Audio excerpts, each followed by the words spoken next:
성경 말씀 구약 성경 시편 119편 71절에서 72절까지 말씀입니다. 구약 성경 893쪽 시편 119편 71절에서 72절입니다. 고난 당한 것이 내게 유익이라. 이로 말미암아 내가 주의 율례들을 배우게 되었나이다. 주의 입의 법이 내게는 천천금은보다 좋으니이다. 아멘.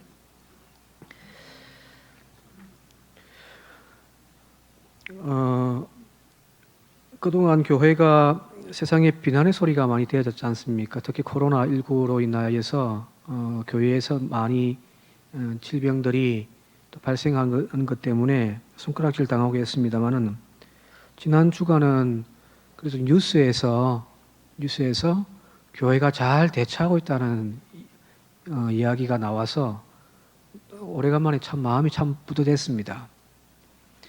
지금 막 갑자기 또 터져 나왔습니다만은 또 확진자가 자기 확진된 걸 모르고 교회에 갔다가 뭐 1000명, 700명 되는 교회인데 크게 또 터질 것처럼 생각을 했는데 전혀 아무 이상이 없더라는 거거든요.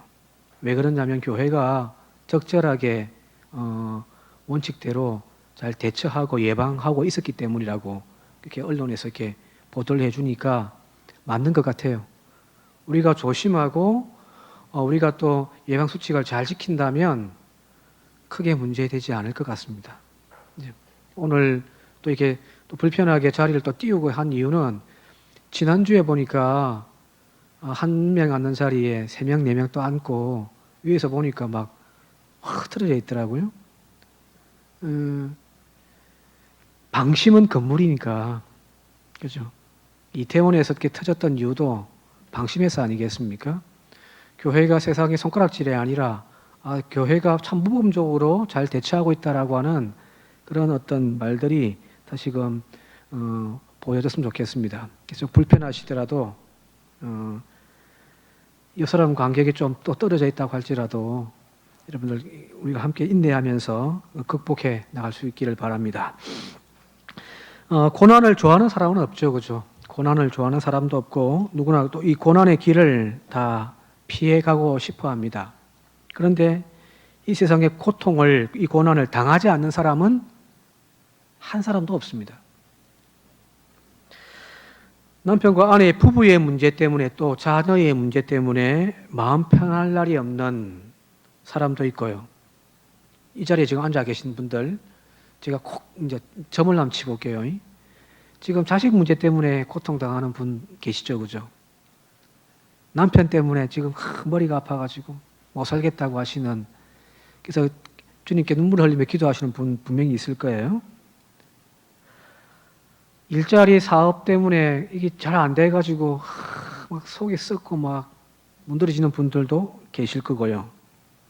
사랑하는 사람을 잃어버리는 그 아픔을 겪는 분도 계실 거고, 질병의 고통 속에 있는 분들도 아마 있을 거예요, 그죠? 혹시 여기 해당 안 되시는 분이 있습니까?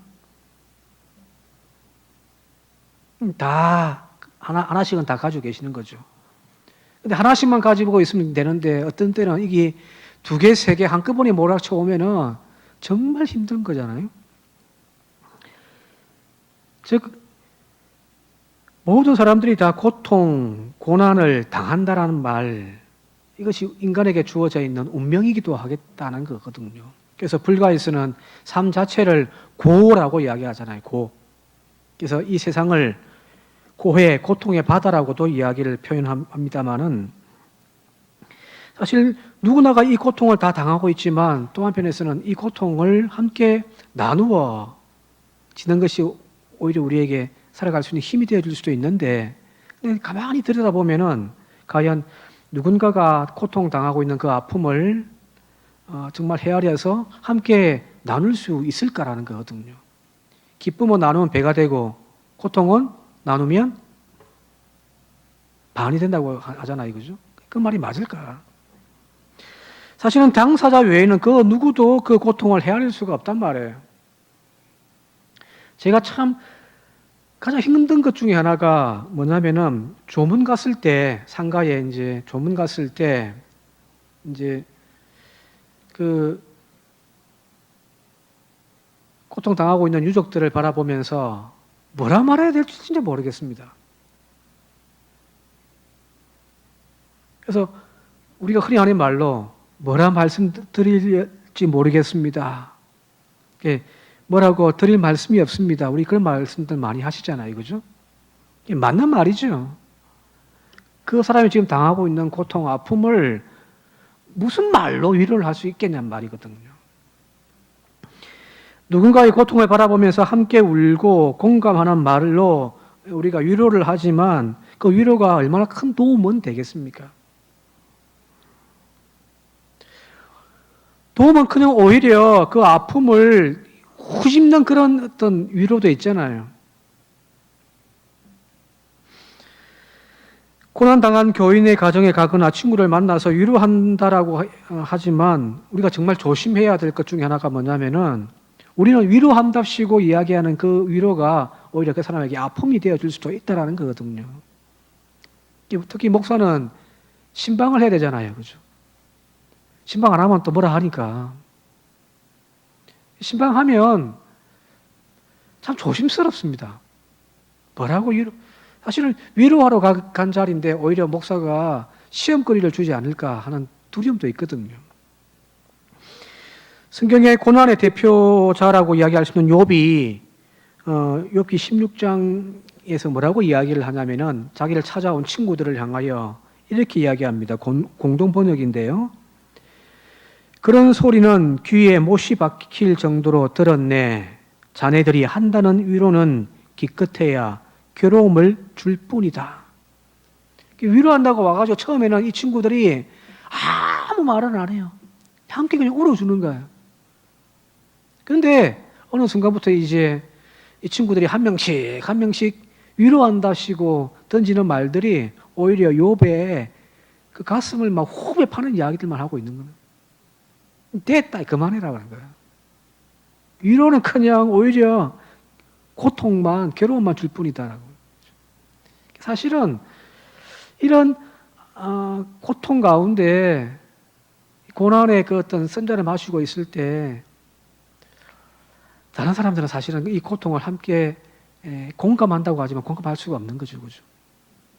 아무도 공감하고 함께 짊어질 수 없는 이 고난의, 이 고통의 시간들 모든 사람들에게 다 있단 말이에요. 그럼 과연 이 고난의 정체는 뭘까요? 질병의 원인을 알면은 예방도 할 거 아니에요, 그죠? 코로나의 특징이 뭔지를 우리가 아니까 지금 마스크도 쓰고 있고, 그죠? 자리도 띄우고 앉아 있으면서 예방도 하잖아요, 그죠? 근데 이 고난의 정체를 알면은 우리가 피해갈 수도 있을 거 아니에요? 많은 사람들이 이 고난의 실체와 원인에 대해서 해명하고 규명해 보려고 했지만 시원하게 이것이 고난의 원인이다라고 답해 주는 사람은 그렇게 많지가 않습니다. 인류의 오랜 역사 속에서 이 고난이란 것이 모든 사람들에게 다 공통적으로 주어져 있다는 말은 무슨 말일까요? 해결책이 없다는 거예요. 예비한다고 되어지는 것이 아니란 말이거든요. 우리가 해답으로 찾고 있는 성경 안에서조차 이 고난의 원인에 대하여서 규명을 하긴 하는데 분명하지가 않습니다. 고난의 원인이 죄의 결과라고, 죄의 결과로 고난이 우리에게 닥쳐온다라고 설명하는 본문이 있는가 반면에 또 어떤 성경 본문은 하나님의 영광을 드러내기 위함이다라고 이렇게 이야기도 하고 있단 말이에요. 나면서부터 질병을 가지고 있는 그 사람을 제자들이 딱 일컬으면서 주님, 선생님, 저 사람의 죄가, 그 질병이 누구의 죄 때문입니까? 자신의 죄 때문입니까? 아니면 부모의 죄 때문입니까? 그때 하나님이 부모의 죄도 자신의 죄도 아닌 하나님의 영광을 위해서다라고 이야기를 하잖아요. 그죠? 그 사람에게는 이 고통스러운 시간이 하나님의 영광을 위해서래요. 더 복잡한 것은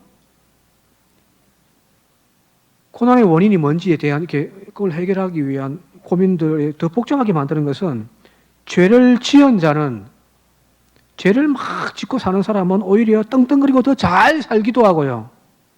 오히려 그 반대로 의인은 더 큰 고통 속에서 살아가는 현실들도 있더라는 거거든요. 어디서 답을 찾아야 돼요? 죄의 결과도 아니고 하나님의 영광도 아니고. 그죠?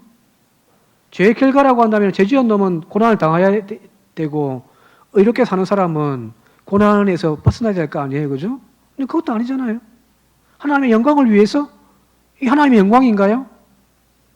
믿음으로 바르게 사는 사람이 잘 돼야 되고 죄를 지은 사람이 오히려 고난을 당해야 되는 것이 맞는데 그게 하나님의 영광이죠. 근데 믿음 생활 잘하는데 고난 당해요.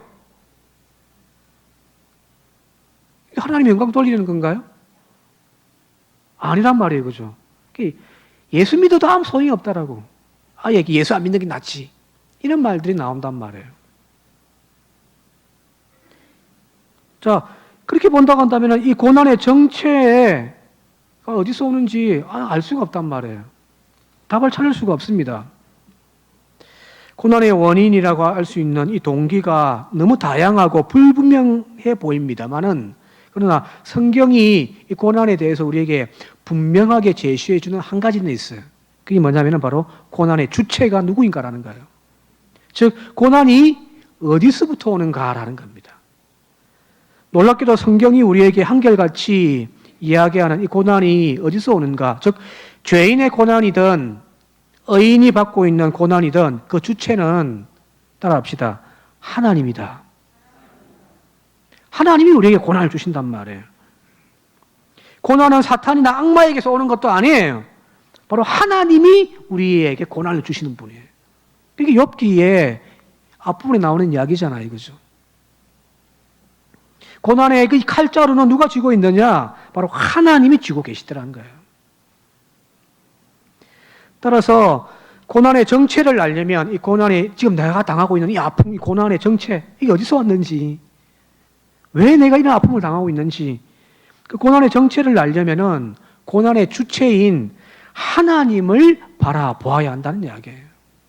세상을 향하여 끊임없이 원망하고 가정을 불편하고 내 운명을 불평하면서 막 할 필요 없이 항변하고 원망한다면 하나님께 해야 돼요. 왜요? 하나님이 고난을 나에게 주셨으니까. 오늘 읽은 성경 본문의 75절에 시편 기자는 이렇게 고백합니다. 우리 함께 읽어볼게요. 75절 시작. 여호와께서 내가 알거니와 주의 심판은 의로우시고 주께서 나를 괴롭게 하심은 성실하심 때문이다. 주께서 나를 괴롭게 하셨다는 거잖아요. 하나님이 나를 괴롭게 했다는 거예요. 이 고난이 어디서부터 왔느냐? 하나님으로부터 왔다는 거예요. 그리고 이 고난은 하나님의 성실하신 뜻이 담겨 있다는 거거든요. 그러므로 신앙인은, 믿는 저와 여러분들은 고난 자체를 문제 삼는 것이 아니라 고난을 주고 계신 하나님의 뜻을 물어야 되는 거예요.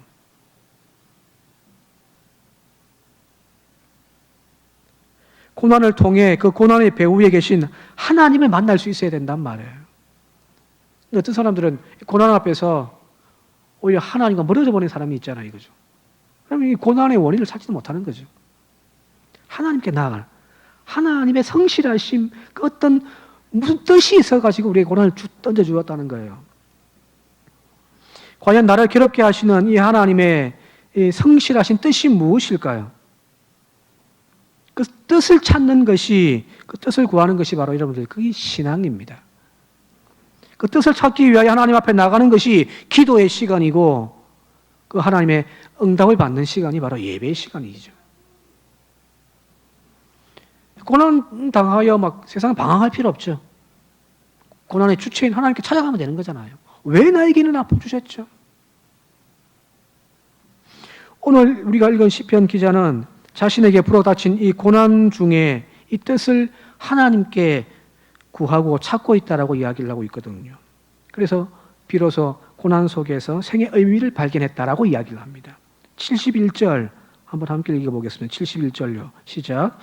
고난 당한 것이 내게 유익이라 이로 말미암아 내가 주의 율례들을 배우게 되었나이다. 고난당한 것이 나에게 유익입니다. 그래서 내가 이로 말미암아 주의 율례들을, 주의 율법들을, 주의 말씀을 배우게 되었습니다. 하나님의 뜻을 비로소 알게 되어졌습니다는 거잖아요. 답을 찾은 거잖아요. 그죠? 여기 유익이라는 단어가 참 재밌는데요. 히브리 말로 토브입니다.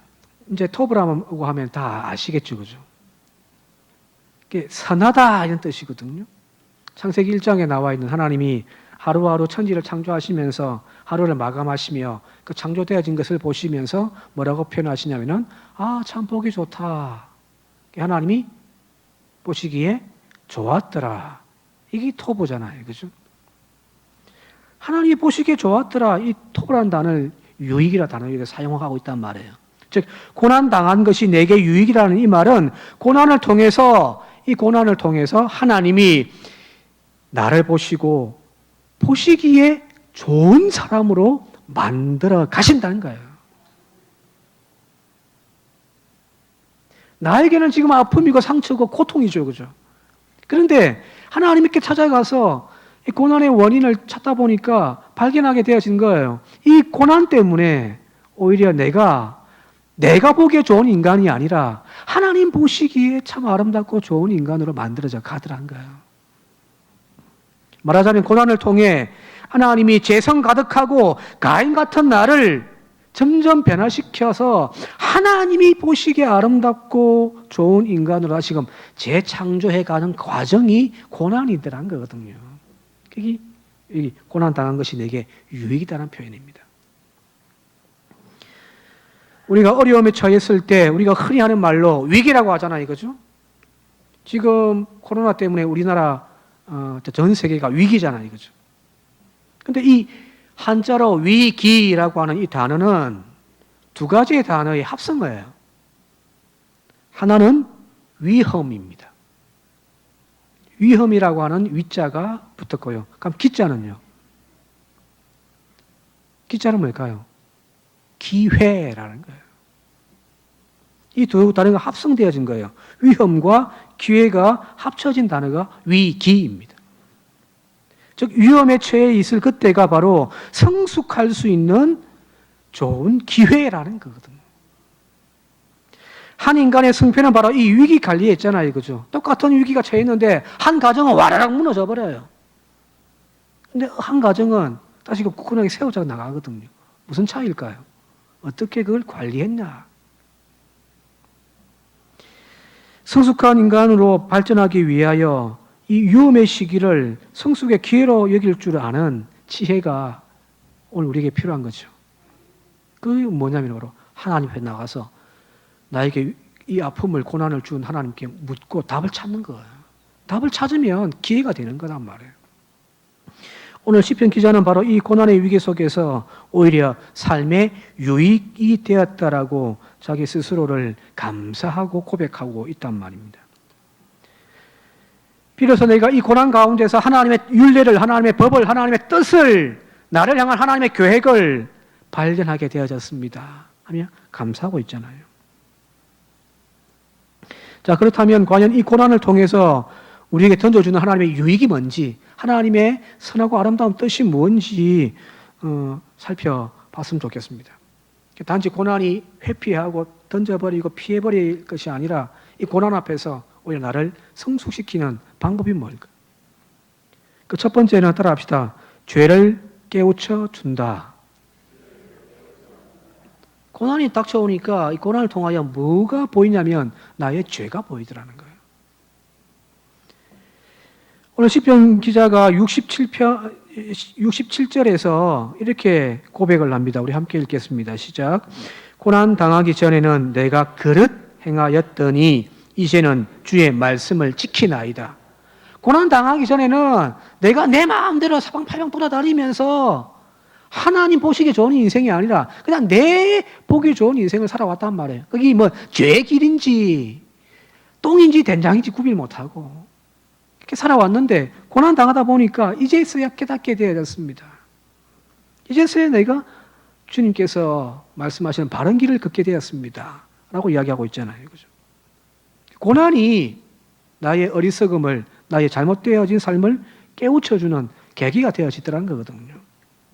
프랑스의 그 수학자이자 물리학자, 종교사상가인 파스칼이 자기가 중병에 걸렸을 때, 큰 병에 걸렸을 때에 이렇게 고백을 합니다. 당신을 섬기라고 내게 건강을 주셨건만, 그죠? 하나님이 영광을 위하여 이 몸 사용하라고 건강 주셨는데 나는 세상을 위해서 전부 다 써버렸습니다. 이제 나를 깨우쳐 주시려고 나에게 병을 주셨습니다. 건강이 덜컥 무너지니까 그때서야 깨닫는 거죠.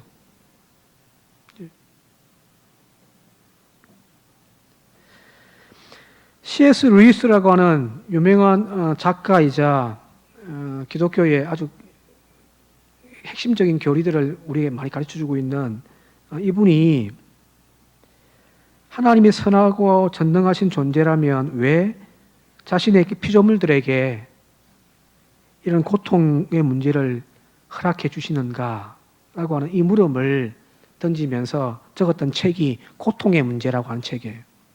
거기에 보면 이렇게 이야기를 합니다. 사람에 따라서 무서운 일이 일어나기 전에는 하나님께 귀를 기울이지 않는 습성들이 남아 있습니다. 그러므로 고통이란 것은 기머거리에게 알아들을 수 있도록 하는 하나님의 확성기입니다. 평상시는 하나님이 경고를 한단 말이야. 멈춰라, 멈춰라. 멈춰라 해도 그냥 그 소리를 못 듣는 거예요. 그냥 내 욕망대로 딱 달려가는 거죠. 그죠?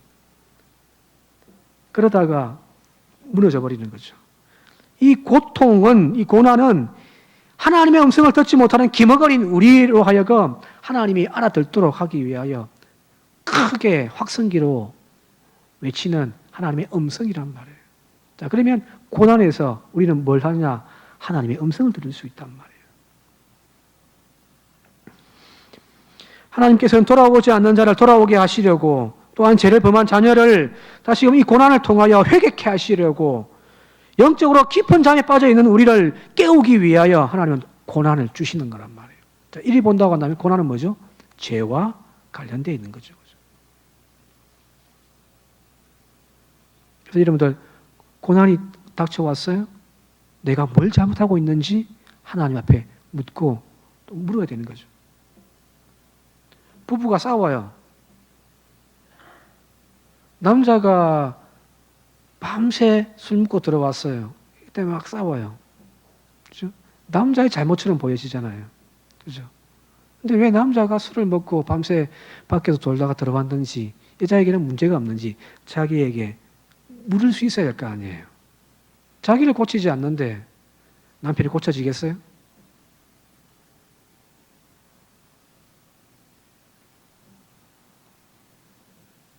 하나님 앞에 이 문제가 갖고 매달릴 때 어느 순간 하나님의 음성이 들리는 거죠. 너는 잘했냐?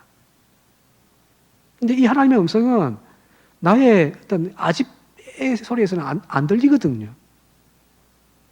하나님 앞에 무릎 꿇을 때, 하나님 앞에 바로 서 있을 때 하나님이 나에게 들려주시는 음성이란 말이에요. 그럼 고쳐지는 거죠. 그죠? 두 번째는 하나님이 우리에게 이 고난을 통하여 주시는 유익. 이게 뭐냐면은 하나님께서 우리에게 고난을 주시는 것은 연단하기 위함입니다. 단련하기 위함이라는 거죠. 참된 인격을 위한 이 연단의 과정을 하나님은 이 고난을 통하여 이루어 가신단 말이거든요. 에미 카미켈이라고 하는 사람이 고난에 대한 주제를 가지고 쓴 책에 보게 되어지니까 의미 있는 예화 하나가 나오는데 이런 예화가 있습니다. 한 번은 인도의 대장장이에게 찾아가 가지고 묻습니다. 당신이 금을 연단할 때에 이것이 순금이 되었다라는 것을 어떻게 아십니까? 그죠? 어떤 뭐 기계로 측정하는 것도 아니고 이게 막 연단을 하다가 이제 다 됐다. 어떻게 판단합니까? 라고 물었더니 이 지혜로운 대장장이가 대답하기를 이렇게 이야기를 합니다. 예, 그 금 속에서 내 얼굴을 볼 수 있을 때까지 연단합니다. 불순물이 섞여 있는지 알아보기 위한 가장 좋은 방법은 그 속에 비치는 내 얼굴이 얼마나 정확하게 잘 보이느냐를 가지고 결정합니다. 그죠? 거울이 있으면, 거울에 때가 끼어 있으면 잘 안 보일 거 아니에요, 그죠? 다 닦아낼수록 어떻게 되죠? 그 거울 속에 내 얼굴이 정확하게 보이잖아요. 그죠? 맞습니다. 하나님께서는 자신의 형상대로 지은 이 인간이 인격적으로, 신앙적으로 성숙할 때까지 고난이라고 하는 망치와 불의 연단을 통하여 또 두들기고 또 두들기는 거예요. 그래서 이 고난이라는 연단을 통해서 우리의 찌꺼기들은 없어지고 깎일 것들은 깎여져 나가고 버릴 것들은 버려진 이후에 우리의 모습 속에서 뭐가 보이냐면 하나님의 형상이 비로소 드러나는 거예요. 이해되시죠? 그래서 많이 연단되어진 사람들 모습 속에서 뭐가 보이냐면 예수님의 모습이 보이는 거고요. 세상에 찌들린 때들을 다 닦아내고 난 다음에 그 속에서 하나님의 모습이 보여지는 거거든요. 그때 깨닫는 거죠. 그죠? 우리가 창세기에서 나와 있는 믿음의 조상들 중에서 요셉이라고 하는 인물, 고생의 대명사 아닙니까? 어린 나이에 노예로 팔려가가지고 고생하잖아요, 이거죠. 그러나 끝내 그 고난을 딛고 일어서서 이집트의 애굽의 총리가 되어진단 말이에요. 그리고 훗날에 자기 아버지와 형제들을 다 모시고 온 다음에 그 아버지 야곱이 죽었을 때에 형들이 자신들이 저질렀던 그 죄값이 후환이 두려워가지고 떨고 있을 때 요셉이 뭐라고 이야기하냐면은 창세기 50장 19절에 이렇게 이야기합니다. 함께 읽어보겠습니다. 시작. 두려움 마소서 내가 하나님을 대신하리이까 당신들은 나를 헤아리 하였으나 하나님은 그것을 선으로 바꾸사 오늘과 같이 만민의 생명을 구원하게 하셨나이다. 내가 지금까지 고생하며 여기까지 왔는데 어떨 때는 원망하기도 하고 어떨 때는 불평하기도 하고 나에게 왜 이런 아픔을 주었는지 그 까닭을 몰랐는데 이제서야 내가 깨닫는 것은 하나님이 선한 것을 이루기 위하여 생명을 구원하기 위하여 먼저 나를 이곳에 보내셨다는 거잖아요. 그죠? 이게 하나님의 연단입니다. 그죠? 이 요셉의 고백은 오랫동안 고난을 통해서 하나님의 뜻이 인간의 악한 행위로 말미암아 주어져 있는 그 고난조차도 하나님은 선한 목적으로 만들어 가시며 깨닫는 거거든요. 오늘 우리도 마찬가지예요. 내가 잘못해서 죄를 지었다. 그래서 오는 질병과 아픔이라고 한다면은 그건 하나님 앞에 회개하고 고치면 되는 거고요. 그죠? 근데 내가 크게 잘못한 것도 없는데 나에게 지금 이런 아픔과 고통이 있다면 이런 시련이 닥쳐왔다면 우리는 나를 통하여 하나님이 더 크고 놀라운 일들을 선한 일들을 이루기 위하여 계획하고 계신 하나님의 선한 뜻이다라고 생각을 하고 그 연단을 달게 받는 거죠. 하나님이 크게 사용하실 거예요. 큰 무언가를 하나님 준비하고 계시단 말이에요. 인내하며 가는 거죠. 마지막 세 번째는 고난은 하나님이 우리와 함께 하시다라는 증거를 보여주기 위함입니다. 히브리서 12장 6절에서 8절 말씀 함께 읽도록 하겠습니다. 히브리서 12장 6절에서 8절입니다. 시작. 주께서 그 사랑하시는 자를 징계하시고 그가 받아들이시는 아들마다 채찍질하심이라 하셨. 너희가 참음은 징계를 받기 위함이라. 하나님이 아들과 같이 너희를 대우하시나니 어찌 아버지가 징계하지 않는 아들이 있으리요. 징계는 다 받는 것이거늘 너희에게 없으면 사생자요 친아들이 아니니라. 아들이기 때문에 하나님의 자녀이기 때문에 징계를 받는단 말이에요. 고난은 우리에게 유익하고 선한 열매를 맺게 해 주시려고 하기 위한 땀 흘리는 하나님의 자식 농사예요. 주변에 보면은 자식 농사 정말 못 짓는 분들이 있잖아요. 우리 교회는 없습니다만은. 그죠? 그냥 아이가 하자는 대로 그냥 아이가 지금 막 난리를 피워도 본체 만체. 그러나 아이가 잘못했을 때 크게 꾸지람하고, 그죠? 매를 들여서 이렇게 훈계하는 그 하나님의 매는 사실은 하나님이 하시는 자식 농사란 말이에요. 자식이 잘 되게 하기 위한. 죄로 인한 타락의 길을 걸어가고 있는 나에게 하나님은 고난의 책찍을 들어서 바른 길로 가게 하시는 하나님의 열심이 바로 여러분들 고난입니다. 또한 더 큰 사역자, 더 선한 일꾼으로 만들기 위하여 오늘도 하나님은 우리를 고난의 학교로 보내셔서 오늘도 우리를 하나님은 두들기시는 거죠. 연단하신단 말이에요. 앞서 이야기한 거란 말이에요. 어떨 때는 저분이 내 아버지 맞아 하는 욱하는 마음도 생기지만은 그러나 자식 잘 되게 하기 위한 하나님의 자식 농사가 고난입니다. 그 책질과 징계가 없는 아들은 사생하여 친아들이 아니라고 이야기하잖아요. 고난이 없어요? 고난이 피하고 싶어요? 하나님의 아들이 딸들이 되기를 거부하는 것과 마찬가지죠. 아들이기에 사랑하는 자녀이기에 하나님은 오늘도 우리에게 고난의 선잔을 마시게 합니다. 나에게 지금 고난의 선잔이 있습니까? 하나님, 우리를 사랑한다라고 하는 하나님의 표현입니다. 오늘 설교 제목이 고생은 사사라고 하는 우리의 속담이 있잖아요. 그죠? 우리 속담에 젊어서는 고생은 사사라고 하잖아요. 고생을 사서 해야 된다라고 하는 이 말은 오늘 우리의 자녀들에게 오히려 고난을 통하여서 더 성숙해 가라고 하는 그 마음들이잖아요. 그런데 오늘 부모들은 어때요? 우리의 자식들이 오히려 고난을 피해가는 얄팍한 삶을, 그런 처세술을 우리 자녀들에게 요구하고 있잖아요. 이왕이면 내 자녀들이 고난을 안 받았으면 좋겠단 말이에요.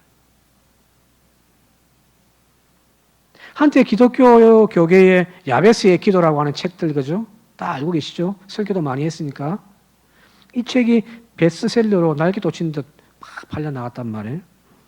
우리가 이 야베스의 기도에 왜 관심을 가졌냐면은 이 야베스의 기도에 우리가 꽂히는 것이 있거든요.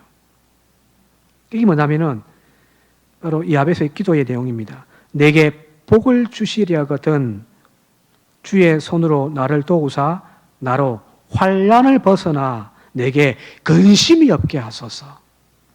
이 말 표현. 그래서 하나님이 그에게 근심이 없으셨더라. 야베스란 말 자체가 고통 이런 뜻인데 하나님이 그걸 벗겨주었다는 거잖아요. 여기 우리가 꽂힌 단어가 하나 있다면은 환난을 벗어나 내게 근심이 없게 하소서. 그래서 우리는 이 제목 가지고 기도를 하고 있습니다. 어쩌면 우리가 지금 드리고 있는 기도의 많은 내용들이 이런 내용들 아닌가요? 하나님, 우리 자식들 형통의 길로 가게 해주시고 우리 자녀들이 고난은 당하지 않게 해주시고, 그죠?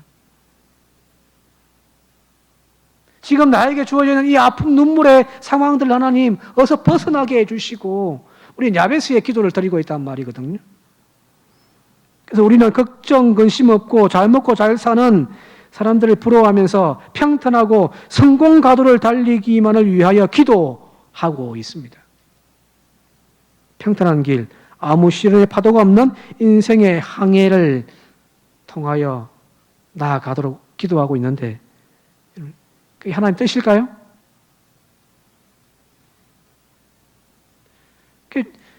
가끔 저도 그래 목회를 하면서 교인들 가정을 위해서 쭉 기도하는데 어느 날 안 좋은 소식이 들리고 막 가서 신방 가서 막 이야기 들어보면은 덜컥해요. 왜 하나님 이런 아픔 주시죠? 평상시에 기도한 것들이 있는데.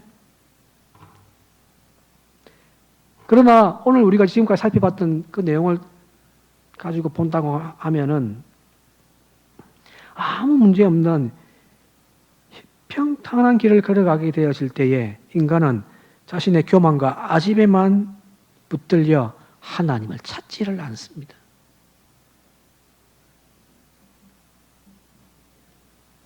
오히려 이 고난 때문에 우리는 하나님 앞에 엎드리고 하나님을 찾게 되어진다는 이야기거든요. 자, 그렇다면 이제 우리의 기도가 좀 바뀌어야 되지 않을까요? 야베스의 기도의 내용, 참 보기 아름답고 좋죠, 그죠? 야베스처럼 근심 없는 인생을 만들어 달라고 기도할 것이 아니라 고난이 내게 유익이다라고 우리가 고백한다면 이 고난을 만날지라도 그 위험 앞에서 주저앉음이 아니라 오히려 기회를 만들어낼 수 있는 인생이 되게 해달라고요. 그리고 이 고난 속에서 역사하시는 하나님을 만나게 해달라고요. 하나님의 뜻이 무엇인지를 알게 해달라고 저와 여러분의 기도 제목이 바뀌었으면 좋겠습니다. 지금 고난 당하여 아픔이 있습니까? 왜 나에게는 고난 주셨냐고 방황하지 말고 하나님에게 가서 그 답을 주시는 하나님에게서 응답을 받는 저와 여러분 되시길 바랍니다. 그러면 시편 기자처럼 우리 똑같이 고백할 수 있을까요? 고난이 내게 유익이더라. 그래서 다시 일어서는 저와 여러분들이 되어줄 수 있길 바랍니다. 이제 말씀 정리하며 마치겠습니다. 이제 삶의 진통이 있는, 고통이 있는 이제 현장으로 우리는 나아갈 거 아니에요, 그죠? 고해란 말이에요, 세상은. 가면 거기에 싸움이 있고, 질병이 있고, 다툼이 있고, 고통이 있는 그 삶의 현장으로 나아갑니다만은 더 이상 그 바다에서 헤매는 우리의 인생이 아니라 오히려 그 고해 바다 한가운데서 하나님이 나와 함께 하심을 통하여서 그것을 승리로 이겨내며 점점 더 큰 하나님의 자녀들로 자라갈 수 있는 우리 모두가 되어줄 수 있기를 주님의 이름으로 축원드립니다. 함께 기도드리겠습니다.